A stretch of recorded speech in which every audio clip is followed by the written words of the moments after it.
애틀란타 라디오 코리아 3월 23일 목요일 오늘의 한 뉴스입니다. 최근 미국의 금융 불안에도 연준이 또다시 0.25%포인트 금리 인상을 단행하며 물가 안정이 우선순위라는 점을 분명히 했습니다. 지난달에 이어 0.25%포인트 금리를 또 올리며 금리 상단을 5%로 높였습니다. 2007년 이후 가장 높은 금리를 찍은 건데요. 최근 실리콘밸리 은행 붕괴 사태 등 금융 불안이 이어지면서 금리를 동결할 거란 관측도 있었지만 연준은 은행 위기가 진정되고 있다고 판단했습니다. 한편 한국과 금리 격차가 1.5%포인트로 커지면서 두 나라의 금리는 22년 만에 최대의 폭으로 벌어졌지만 어제 원달러 환율은 금리차 확대에도 대폭 하락했습니다. 하루 만에 29원이 넘게 하락하며 단숨에 1,270원대로 내려갔습니다.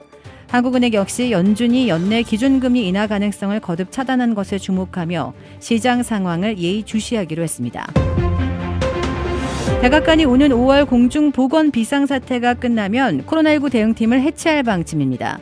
워싱턴 포스트는 전 현직 관리들의 말을 인용해 이렇게 전하며 일부 대응팀 직원들은 이미 자리에서 물러났다고 썼습니다. 그러면서 아시시자 백악관 코로나19 대응 조정관도 팀 해체 후 바이든 행정부를 떠날 가능성이 있다고 전했습니다. 지난 2020년 2월 창설된 백악관 코로나19 대응팀은 바이든 정부 출범 후 30명이 넘는 조직으로 확대됐습니다. 대응팀 해체 방침은 코로나19가 미국 의료계와 유권자의 주요 관심사에서 멀어진 데에 따른 것이라고 신문은 설명했습니다. 미 질병통제예방센터 CDC는 최근 코로나19 관련 사망자를 일주일에 2,000명 정도로 파악하고 있는데 대유행 초기 이후 가장 적은 수준입니다. 미국에서 중국 영상 공유 플랫폼 틱톡이 국가 안보에 위협이 된다는 우려가 커지고 있지만 사용자가 너무 많아져 사용 금지가 큰 과제라는 지적이 나왔습니다. 인터넷 매체 악시오스에 따르면 틱톡의 미국 내 월간 활성 이용자는 1억 5천만 명을 넘어서 2020년 1억 명에 비해 50% 이상이 증가했습니다. 2021년 미국 인구 기준으로 보면 거의 2명 중 1명꼴로 틱톡을 쓰고 있습니다. 악시오스는 틱톡이 2018년 8월 이후 현재까지 미국에서 4억 회 이상 다운로드돼 3억 600만 회 인스타그램, 2억 1,700만 회 페이스북 등 다른 소셜미디어 앱 다운로드 횟수를 크게 뛰어넘었다고 말했습니다. 악시오스는 틱톡이 이미 미국에서 가장 인기 있는 스마트폰 앱이 됐다며 수백만 이용자와 기업의 바람보다 국가 안보 위협이 더 크다고 주장하는 의원들에게 큰 도전이 되고 있다고 진단했습니다. 미국을 대표하는 뉴욕 메트로폴리탄 박물관 소장품 가운데 1,000점 이상이 밀거래와 약탈에 연루된 것으로 나타났습니다. 박물관 소장품 중 적어도 1,109점이 약탈 또는 밀거래 혐의로 기소됐거나 처벌받는 사람들의 소유였다고 CNN이 밝혔습니다. 소장품 가운데 원래 만들어진 나라 밖으로 나오게 된 과정이 자세히 기록된 물품은 절반이 되지 않은 것으로 나타났습니다.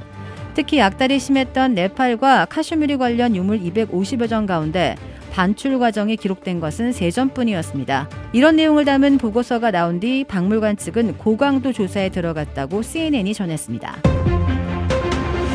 버지니아주에서 수감자 2명이 칫솔을 갈아 만든 꼬챙이로 교도소 벽에 구멍을 내 가까스로 탈출했습니다.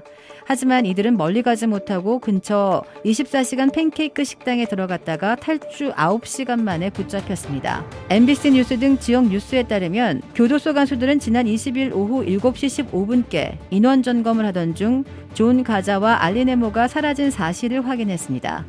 이 수감자들은 칫솔로 만든 꼬챙이로 교도소 건물 내벽의 취약 지점을 찾아내 허물어 벽 사이에 떨어져 있던 철근을 주웠고 이 철근으로 본격적으로 벽에 구멍을 내 건물 밖으로 나간 뒤 담장을 넘어 탈출한 것으로 파악됐습니다.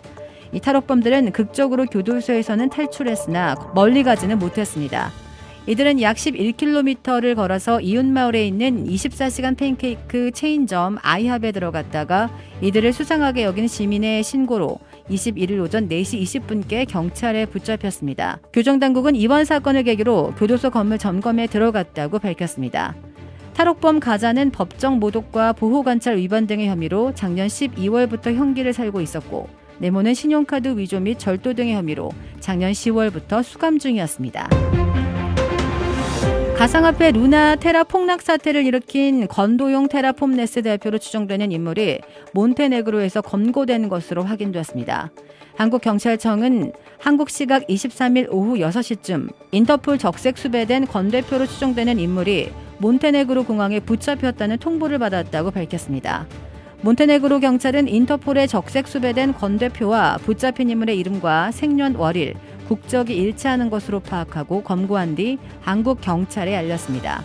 해당 인물은 대한민국이 아닌 다른 국가의 여권을 소지하고 있었는데 경찰은 권 대표가 위조 여권을 소지하고 있었을 가능성이 큰 것으로 보고 있습니다. 앞서 권 대표는 테라 루나 폭락 사태 직전인 지난해 4월 가족과 함께 싱가포르로 출국한 뒤 세르비아로 도주했던 것으로 전해졌습니다.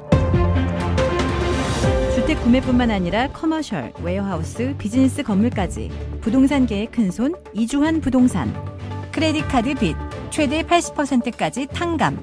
크레딧은 지켜드리고 빚은 줄여드리는 O3 컨설팅이 오늘의 한 뉴스를 후원합니다. 이상 애틀랜타 라디오 코리아 3월 23일 목요일 오늘의 한 뉴스의 고지선이었습니다.